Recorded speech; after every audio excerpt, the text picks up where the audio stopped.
Now with a push button vehicle, the way that you start it is you put your foot on the brake, you touch the button. Now in order for the vehicle to start, it has to register that the key fob is actually in the vehicle. If the battery is dead in the key fob, then it'll essentially trick the vehicle into thinking the key fob is not in the vehicle. So if you get in the vehicle, it won't start. The workaround for that is, now of course you want to get the battery changed in the key fob, but your workaround is foot on the brake, just like you'd start it regularly. You're going to actually take the key fob and push it to the button.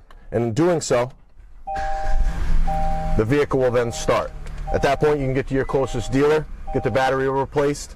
That's something that we do here for our customers. So if you happen to be in the area, battery dies, come on in. We'd be happy to take care of you. But that'll get you going for the time being. Again, my name's Ryan Walker, Van Sickle Kia here in Bangor, Maine. Come on down. We'd love your business.